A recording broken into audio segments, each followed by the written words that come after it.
kekhawatiran kenaikan harga-harga akibat kita harus transisi ke ekonomi hijau adalah barang dan jasa. Seperti yang terjadi di negara-negara maju di Eropa karena mereka membuat energi bersaing dengan bahan pangan. Sementara kita tidak usah khawatir karena kita akan membuat green energy atau dapat membuat green energy maupun green fertilizer atau pupuk ramah lingkungan dari bahan-bahan yang sudah sangat besar tersedia, yaitu dari tersedianya sampah lebih dari 22,44 juta ton per tahun, ditambah limbah peternakan, limbah pertanian, dan biomasa dari perkebunan dan kehutanan. Itu yang menepis kekhawatiran kita untuk mengalami suatu kondisi inflasi atau greenflation akibat daripada transisi ekonomi hijau.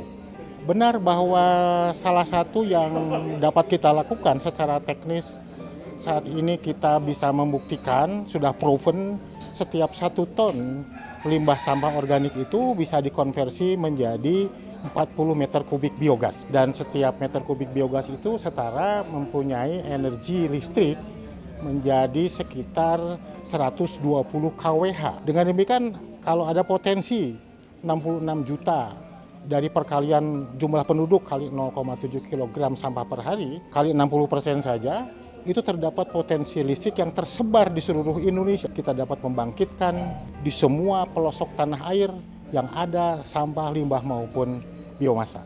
Di samping pendapatan yang nanti akan memberi daya tarik kepada pengusaha untuk memasuki pengelolaan sampah di skala-skala ekonomi, misalnya 50 ton per hari ya, itu sekarang adanya carbon trade, bahwa setiap pelaku yang bisa mengcapture gas emisi, misalnya dalam bentuk biogas, kemudian biogasnya dibakar di dalam generator, maka itu akan menghasilkan satu sertifikat yang bisa diperjualbelikan di pasar. Sertifikat di pasar ini dapat diperjualbelikan termasuk luar negeri, karena setiap pembuang emisi, pembangkit listrik, pembangkit energi lain maupun pabrik semen maupun batu bara dan lain-lain yang menghasilkan emisi, itu wajib untuk mengkompensasi kelebihan emisinya itu dengan cara membeli sertifikat dari penghasil pengelola carbon capture.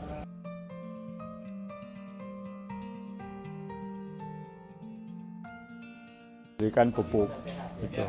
Sampai saat ini biaya untuk pengelolaan ayam bagi peternak, khususnya ayam pedaging, itu masalah listrik dan gas itu menjadi komponen biaya yang paling tinggi. Gitu. Di lain pihak, limbah yang dihasilkan, yaitu kotoran ayam, itu menjadi masalah, ya, karena limbah ini sampai saat ini hanya dijual ke petani yang dimana harganya masih sangat rendah. Dengan seminar ini saya mendapat ilmu pengetahuan bahwa limbah kotoran ayam ini bisa dijadikan listrik, bisa dijadikan gas, di mana gas ini dibutuhkan oleh ayam mulai dari DOC sampai ayam itu dewasa kurang lebih 2 minggu. Di lain pihak, kami juga membutuhkan listrik yang cukup banyak. Ya, sampai saat ini, ya, listrik ini bisa mencapai biaya jutaan rupiah. Gitu. Di lain pihak, biomas ini bisa menghasilkan listrik, sehingga energi listrik dan limbah dan biomas dan untuk kotoran ayam ini bisa dimanfaatkan untuk menekan harga pokok bagi peternak gitu.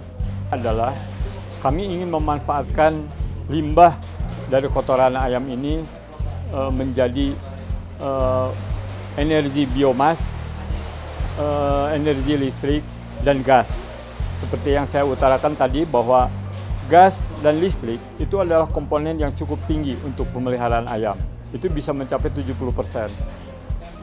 Nah, sehingga dengan pemanfaatan kotoran ini, mudah-mudahan harga pokok kami, HPP kami bisa lebih rendah, sehingga kami mendapatkan benefit atau profit yang lebih baik. Saya kira gitu. Mudah-mudahan ini bisa terlaksana dengan investasi yang akan saya hitung, ya. Nanti mudah-mudahan dalam 1 atau 2 tahun investasi ini bisa kembali gitu. Dan setelah itu kami akan mendapatkan profit yang cukup baik.